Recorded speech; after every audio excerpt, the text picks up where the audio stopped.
Alors, on constate ceci, et je voudrais qu'on reste attentif parce que je vais poser beaucoup de questions. On constate que Dieu se révèle dans Genèse comme étant d'abord l'architecte. C'est le premier trait de révélation justement que Dieu emprunte pour se révéler au monde. Il se révèle d'abord comme étant celui qui bâtit. Et on a vu cet enseignement avec Bereshit, justement. Et après la révélation en tant que le grand architecte, le même Dieu se révèle comme étant un jardinier ou, n'est-ce pas, un agriculteur. Et on le voit avec la plantation de l'Éden. Dieu va planter l'Éden et il va mettre des arbres. Et parmi ces arbres, il y avait deux arbres qui étaient mobiles, donc Adam et Ève.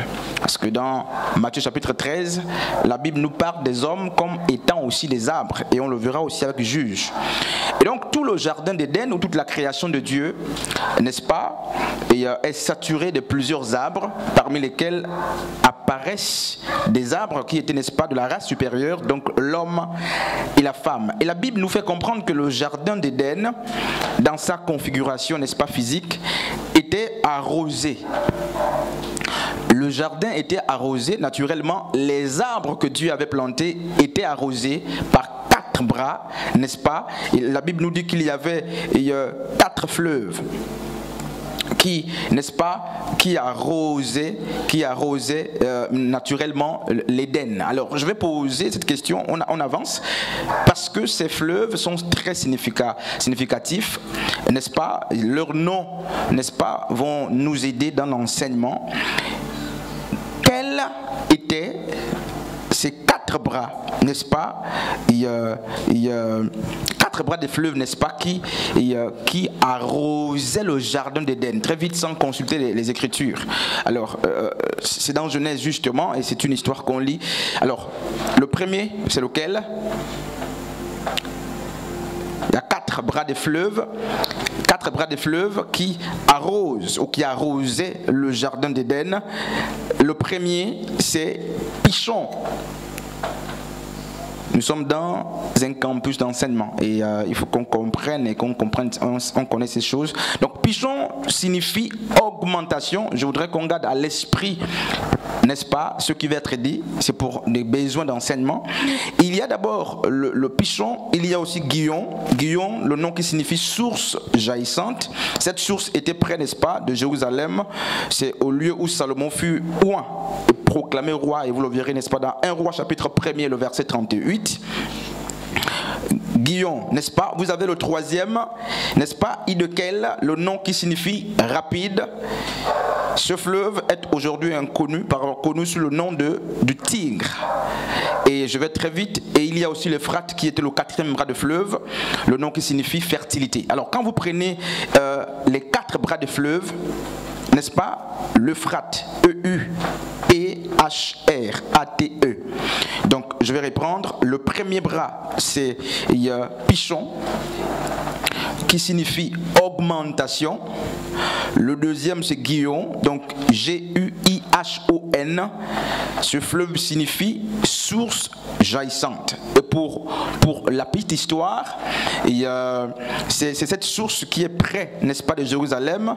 Et la Bible nous fait comprendre que c'est là que le roi Salomon a été oint, d'après 1 Roi chapitre 1er, le verset 38. Et il y a le troisième fleuve, Hidekel. Hidekel, H-I-D-D-E, accent aigu, K-E-L, qui signifie rapide, n'est-ce pas? Et c'est ce fleuve, d'après certains théologiens, qui est appelé aujourd'hui le Tigre. Et le dernier bras de fleuve, c'est l'Euphrate, le nom qui signifie fertilité. Naturellement, le jardin d'Éden était donc une pensée prophétique. Dieu a voulu qu'il y ait pour ce jardin une augmentation, qu'il y ait, n'est-ce pas, une réjouissance, qu'il y ait une fertilité. Donc ces fleuves qui arrosaient ce jardin ne se limitaient pas au niveau physique ou littéral des choses, mais ils venaient aussi impacter, n'est-ce pas, avec les noms ou la signification de leurs noms. Et donc Adam était un arbre planté, comme Ève aussi, un arbre planté, mais des arbres supérieurs qui devaient veiller sur les autres. Donc connaît ces choses. Et donc, qu'est-ce qui se passe? On se rend compte que Dieu est un Dieu qui, n'est-ce pas, se présente aussi comme un jardinier ou un agriculteur. Et lorsqu'on prend justement la parabole de vigneron homicide, on se rend compte que Dieu a planté une vigne. Il va envoyer des serviteurs, donc des prophètes, on verra ça justement tout à l'heure, pour aller demander quoi? Mais pas pour aller chercher les dons, mais pour aller demander le fruit de la vigne. Et les maîtres de la vigne, les gardiens de la vigne, c'est mieux de dire ça comme ça, ont tué tous les serviteurs que Dieu a envoyés. Et à la fin, naturellement, Dieu va envoyer son fils. Le fils est aussi venu pour chercher le fruit de la vigne. Et dans Jean chapitre 3, Matthieu chapitre 3, quand on a lu, et même dans Jean chapitre 1 à partir du verset 29, on s'est rendu compte que Jean le Baptiste était en train d'accomplir un acte préfiguratoire annonçant le baptême de l'Esprit. Le baptême d'eau est futile parce qu'en réalité son essence vient du fait qu'on reçoive l'Esprit de Dieu. Donc un baptême d'eau sans l'Esprit de Dieu ne sert absolument à rien. Il ne donne aucune vie, aucune assurance, il ne garantit absolument rien. C'était l'engagement d'une bonne conscience, nous dit Pierre. Donc en vue de la rémission, n'est-ce pas, des péchés. Donc il ne pardonnait même pas les péchés, mais il donnait espoir que quelqu'un viendrait justement pour pardonner nos péchés. Et les péchés étaient pardonnés au moment où, n'est-ce pas, l'Esprit de Dieu venait baptiser. Et là justement il s'agit du péché du peuple d'Israël et non du péché de l'humanité d'abord. Donc pendant que Jean baptise, il voit les sacrificateurs venir, il voit les maîtres de la loi venir, les Sadducéens et les pharisiens. Il va leur dire ceci: race de vipères que vous êtes, qui vous a appris à fuir la colère de Dieu? Produisez donc le fruit digne de la repentance. Jean le Baptiste, il rend compte qu'il y avait des méchants qui venaient prendre le baptême, mais il va leur dire: mais en fait vous êtes des vipères. Mais il s'adressait à qui? Il s'adressait aux sacrificateurs, n'est-ce pas, à une classe de personnes qui étaient très instruites dans la Torah, qui maîtrisaient les Écritures, qui enseignaient. Mais Jean va leur dire: vous êtes des hypocrites. Vous venez prendre un baptême, mais alors qu'au fond de vous, vous n'avez pas de fruits. Mais le fait pour eux d'enseigner, ils avaient des dons. Il y avait des dons, mais ils n'avaient pas de fruits. Pourtant, c'était les hommes d'église. Et on a posé la question justement à deux moments: quelle est la distance ou la différence entre le don et le fruit de l'esprit et le don de l'esprit? Nous ne parlons pas des dons de l'esprit, nous parlons de fruits de l'esprit ce soir, mais au passage, il est important de toucher, n'est-ce pas, les dons pour qu'on sache faire une différence. Alors, les fruits de l'esprit, le fruit de l'esprit, parce que la Bible ne parle pas des fruits de l'esprit, la Bible parle du fruit de l'esprit. Et dans Galates 5, 22, pour ceux qui veulent noter, vous lirez qu'il est dit: mais le fruit de l'esprit c'est... Et on a cité plusieurs choses, au moins 9. Le fruit de l'esprit, si on doit le définir, c'est quoi le fruit de l'esprit? Mais en fait, d'une manière simplifiée, le fruit de l'esprit, c'est le comportement de Dieu. Le fruit de l'esprit, c'est la nature de Dieu qui vient se tabernacler dans quelqu'un, dans un homme. Le fruit de l'esprit, c'est le caractère de Dieu.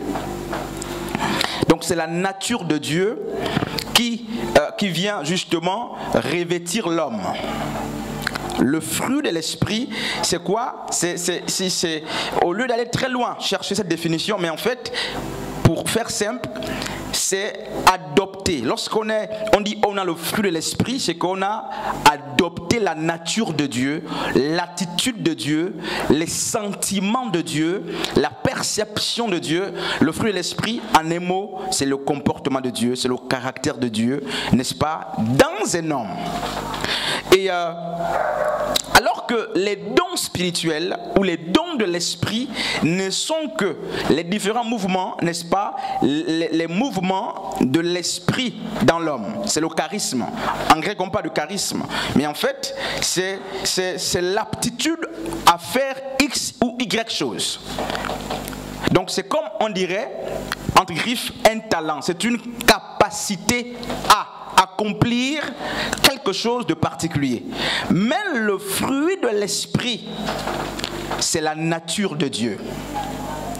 Parce que vous avez cité le don, vous avez cité la douceur. En fait, ce sont des sentiments. Quand on parle du fruit de l'esprit, on parle essentiellement des sentiments, n'est-ce pas, de l'Esprit de Dieu qui viennent se reposer dans un être mortel, un être insignifiant, un être humain. Alors pour l'histoire, qu'est-ce qui se passe? Je pense que c'est important qu'on le note pour les questions d'enseignement. C'est qu'il faut comprendre ce que le fruit de l'esprit, la sœur Edna a dit oui, le fruit de l'esprit, elle a dit non, le fruit de l'esprit ne peut pas venir aussitôt converti, on le verra avec justement le corps d'ivoire, mais le don de l'esprit, le jour même que vous avez l'esprit de Dieu, vous pouvez le manifester. Pourquoi? Parce que le don opère au niveau de l'esprit de l'homme. Le don c'est quoi? On a dit c'est la capacité d'accomplir quelque chose, n'est-ce pas? C'est comme une expertise que Dieu vous accorde, une capacité d'accomplir une œuvre que Dieu vous accorde. Et cette capacité, vous n'avez pas besoin d'assez d'expérience dans le Seigneur pour l'avoir. Donc les dons de l'esprit peuvent se mouvoir dès le premier jour de la conversion. Et une des preuves tangibles en est que lorsque, n'est-ce pas, les hommes donnaient leur vie à Christ ou au Seigneur, ils manifestaient tout de suite les signes. Voilà, ils manifestaient les dons, ils montraient certaines capacités dont celui que nous avons retenu était le parler en langue. Sans fournir d'efforts, sans méditation, sans des jeûnes, sans des prières, on est capable de manifester les dons de l'esprit. Pourquoi? Les dons de l'esprit, nous les avons au contact avec la parole de Dieu. Mais à tous ceux qui l'ont reçu, Jean chapitre 1 à partir du verset 12, Jean 1, 12, n'est-ce pas? À ceux qui l'ont reçu, à ceux qui croient en son nom, la parole a donné le pouvoir de devenir. Ça c'est encore bien. C'est la parole qui donne le pouvoir de devenir enfants de Dieu. N'est-ce pas? Lesquels sont nés non selon la chair, ni selon la volonté de l'homme, mais par l'Esprit de Dieu. Là, c'est pour devenir enfant. Et là, vous n'êtes pas prompt à manifester les fruits de l'Esprit. On verra ça tout à l'heure. Je parle d'abord des dons pour faire l'éclipse. Mais les dons, vous les manifestez sur place. Même si vous êtes charnel, vous les manifestez. Pourquoi? Les fruits de l'esprit concernent le cœur de l'homme et l'âme. Parce que les fruits travaillent pour, n'est-ce pas, le perfectionnement de l'âme ou la transformation de l'âme. Les fruits de l'esprit viennent s'installer dans l'âme. Parce que leur objectif, c'est de transformer l'âme de l'homme. Il faut rappeler au passage que l'âme meurt et l'âme peut être sauvée. C'est pourquoi la Bible dit, à quoi sert-il à un homme de gagner le monde s'il perdait son âme? Et la Bible va aussi dire plus loin dans Deutéronome justement que l'âme qui pêche, c'est l'âme qui meurt. Donc lorsque nous convertissons réellement, une des choses que le Seigneur cherche à faire avec nous, c'est de nous communiquer le caractère du royaume. Donc le comportement du royaume, n'est-ce pas? Et lorsqu'on commence à manifester ce comportement du royaume, c'est là qu'on dit la personne est revêtue du fruit de l'esprit. N'est-ce pas? Lorsqu'on commence à se mouvoir, lorsqu'on commence à être patient, à être tempérant, c'est là justement qu'on dit la personne manifeste le fruit de l'esprit. Mais les dons de l'esprit, je ne dis pas qu'on n'en veut pas, mais les dons de l'esprit, mais en fait, c'est des choses qui nous aident à accomplir certaines choses. Je voudrais qu'on me lise 1 Corinthiens chapitre 12, à partir du verset 1er.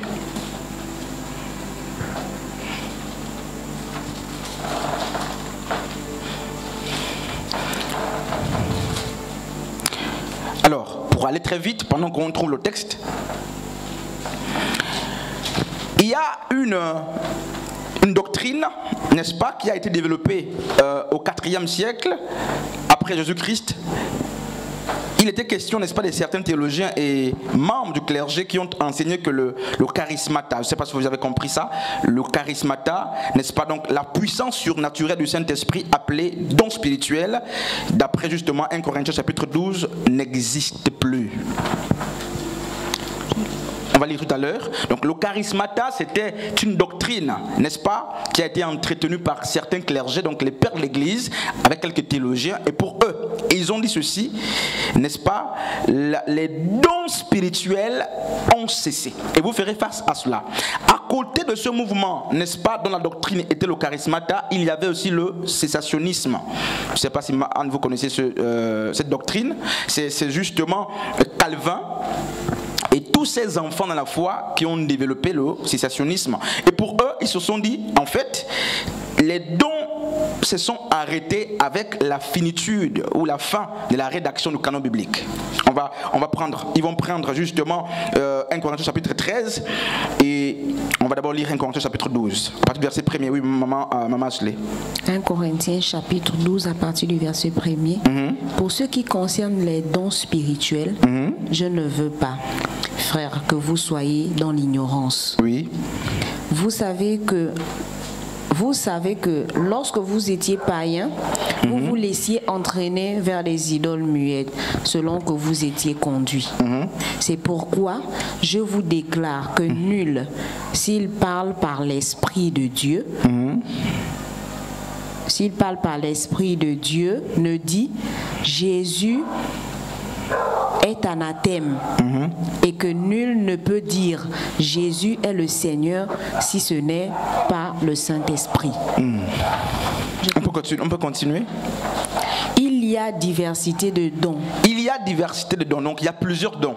Mais le même esprit. Mais le même esprit. Diversité de ministères. Plusieurs ministères. Mais le même Seigneur. Donc les dons aussi ne sont pas les ministères. Les dons soutiennent les ministères, mais les dons ne sont pas les ministères. Et le fait d'avoir un don ne fait pas de nous un ministre. Amen. Il y a plusieurs dons, il y a plusieurs ministères. Oui, Maman Ashley. Diversité d'opérations. Plusieurs opérations. Mais le même Dieu qui opère tout en tout. Donc c'est le même Dieu qui opère. Or, à chacun, la manifestation de l'Esprit est donnée pour l'utilité commune. Pour l'utilité commune, on peut s'arrêter par là. Donc on nous apprend que les dons spirituels sont donnés pour quoi? Pas pour s'enrichir, pas pour qu'on soit vu. Les dons ne sont pas donnés pour qu'on soit vu, qu'on soit acclamé, qu'on soit reconnu. Mais en fait, les dons spirituels sont donnés pour quoi? Pour l'utilité commune. Et dans Ephésiens chapitre 4, en parlant justement des dons de la parole, les 5 ministères de la parole, l'apôtre Paul va dire que, mais en fait, ces dons servent à l'édification du corps de Christ en vue de l'œuvre du ministère. Mais en fait, les dons servent au perfectionnement des saints, à l'entretien des saints, à l'édification, à l'exhortation. Quand on parle d'édification, on parle de construire ou enraciner, si vous voulez. Et donc, si j'ai un don, tu as un don, l'objectif de ces dons, c'est quoi? C'est bâtir les frères autour de nous. Et c'est aussi pour nous bâtir. Les dons servent à la construction, afin que les hommes croissent. Ils sont interdépendants. C'est pourquoi 1 Corinthiens 12 dit, tous ne sont pas apôtres, tous ne prophétisent pas, tous n'enseignent pas, mais en fait à chacun est donné un don selon la mesure de la grâce de Dieu. L'objectif, la diversité des dons, c'est quoi? C'est pour créer l'interdépendance. C'est pour que je dépende de quelqu'un et que la personne aussi dépende. Mais en fait, si nous avions tous les dons, on ne devait pas dépendre les uns des autres. C'est pourquoi Dieu, pour créer en nous l'humilité, fait que toi qui prophétises, que tu ne saches pas prêcher. Par exemple, de sorte que tu aies besoin, au-delà de ta prophétie, que tu aies besoin de celui qui sait prêcher. Toi qui sais prêcher, Dieu t'enlève le don de vision, tu vas t'arrêter à la prédication pour que, lorsque tu as besoin de vision, que tu consultes celui qui a le don de vision. Et inversement, donc les dons, n'est-ce pas, sont diversifiés pour créer quoi, n'est-ce pas, la dépendance vis-à-vis des autres et pour aussi nous maintenir dans l'humilité. Et on a lu avec Maman Ashley que les dons servent à l'édification du corps de Christ. Alors, celui qui a un don particulier et qui ne le met pas au service de Dieu pêche parce qu'il manque de bâtir le corps. Il manque de bâtir le corps, il pêche contre le Seigneur. Vous voyez, nous ne sommes pas encore dans les fruits de l'esprit. Et il y a plusieurs types de dons de parler en langue, dons de guérison, dons de prophétie, dons de. Mais un des gros pièges, c'est de penser que le fait d'exercer un don ou de manifester un don fait de nous un ministre. Tous les dons ne sont pas, n'est-ce pas, tous les manifestants des dons ne sont pas forcément, n'est-ce pas, des ministres. Alors, les deux doctrines disaient quoi? Le cessationnisme, n'est-ce pas, c'est une doctrine développée par Calvin. Vous avez les Bibles de Calvin ici, je ne sais pas si c'est une version de Calvin ici. Un grand théologien, et l'objectif était de dire que tous les dons spirituels et les ministères d'apôtres et des prophètes ont cessé avec la mort des apôtres et de l'église primitive. Et il y a aujourd'hui certaines églises qui ont dit les prophètes n'existent plus, par exemple, parce qu'ils sont dans le courant de Calvin.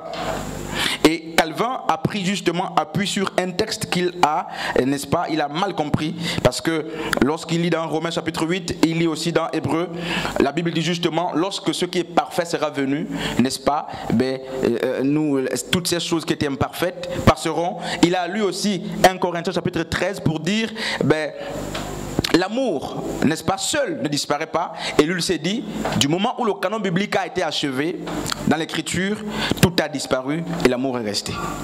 C'est des mouvements auxquels nous ferons face. Donc, les dons de l'esprit, qui sont distincts des fruits de l'esprit, travaillent avec justement un esprit régénéré.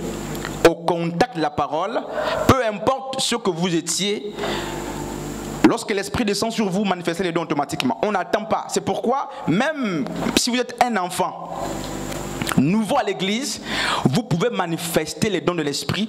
Ils n'ont pas de lien avec l'âme. Les dons ont un lien avec l'esprit régénéré. Et ils sont simultanés, spontanés. Mais la question de ce soir, ce ne sont pas les dons. C'est la question des fruits de l'esprit. Et les bien-aimés ont su répondre qu'en fait, les fruits de l'esprit ne peuvent pas être exercés dès la conversion. C'est trop facile. Pourquoi? Mais parce qu'en réalité, les fruits de l'esprit concernent le travail de l'âme. C'est l'âme de l'homme qui doit être travaillée. C'est l'âme de l'homme qui doit être modelée, n'est-ce pas, afin de l'amener à adopter le caractère, n'est-ce pas, voulu par Dieu, afin de l'adopter, de l'amener à adopter, n'est-ce pas, les principes de Dieu. Et parmi les dons spirituels, les fruits de l'esprit, il y a par exemple l'olivier, l'olivier, c'est ça? L'olivier, c'est un fruit de l'esprit. Olive.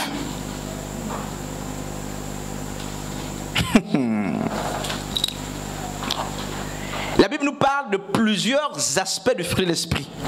Et nous allons voir que l'olive est un fruit de l'esprit. Nous allons voir que la figue est un fruit de l'esprit. Nous allons voir que la vigne est un fruit de l'esprit.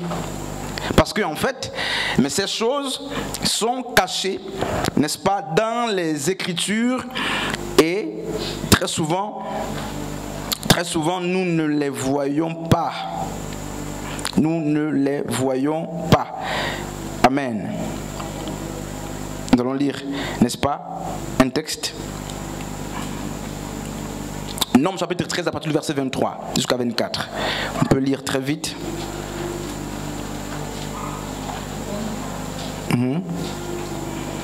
Nombre 13 à partir du verset 23 jusqu'à 24.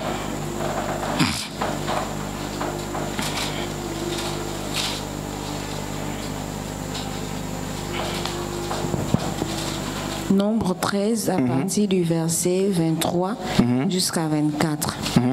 Ils arrivèrent jusqu'à la vallée. L'Eshcol,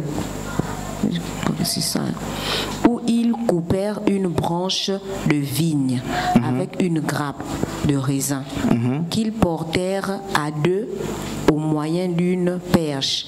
Ils prirent aussi des grenades, des figues. On donna à ce lieu le nom de vallée d'Eshcol à cause de la grappe que les enfants d'Israël y coupèrent. La grappe, c'est quoi?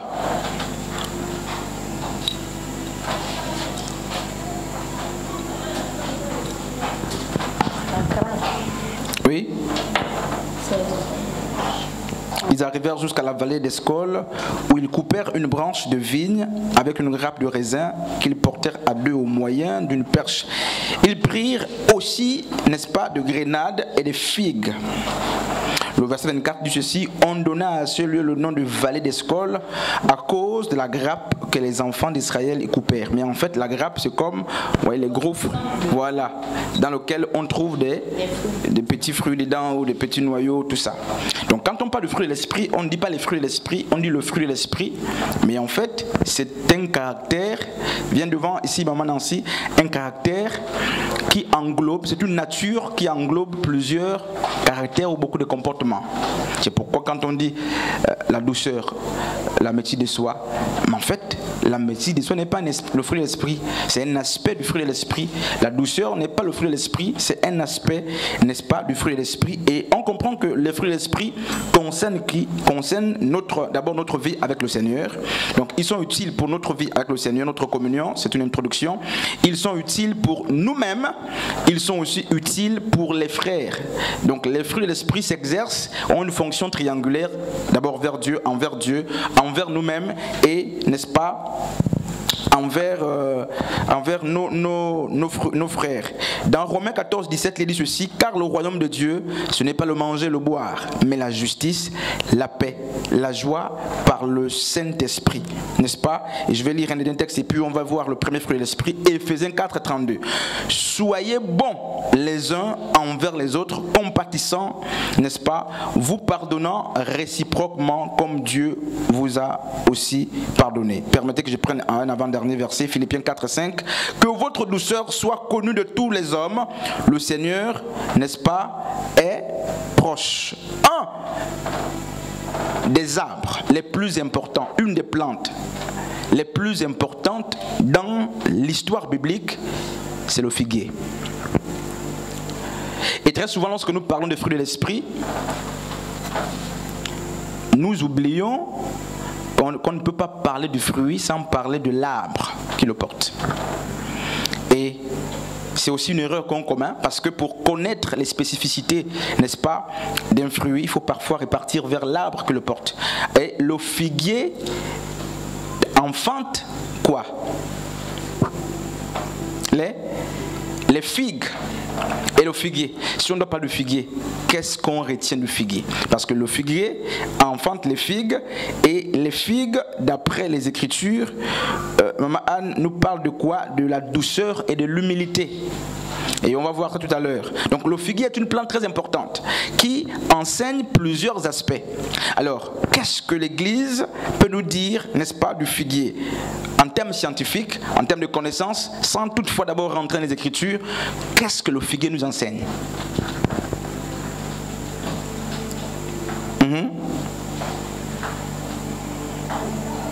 Alors, une des premières spécificités du figuier, c'est que ses feuilles ne se ressemblent pas. Comment, Maman Ashley?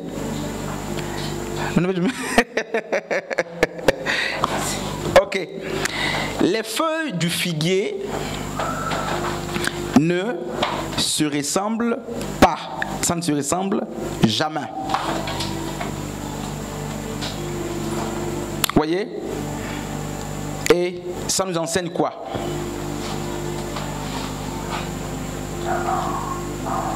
Les feuilles du figuier ne se ressemblent pas. Parce que chaque feuille a sa spécificité.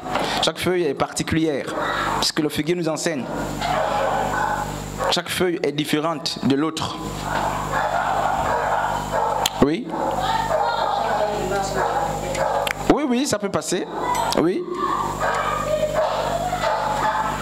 Quelqu'un d'autre? Donc quand on voit le figuier, vous passez. Vous ne savez pas que le figuier, il y a un message de le figuier. Qu'est-ce que ça nous enseigne? Chaque feuille est différente.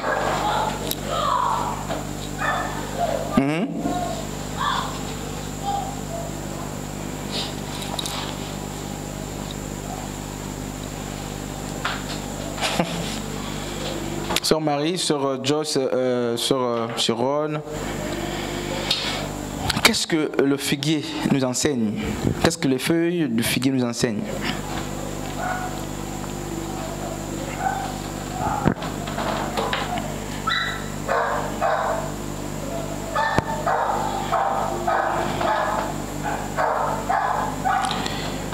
Sharon, ça nous enseigne quoi?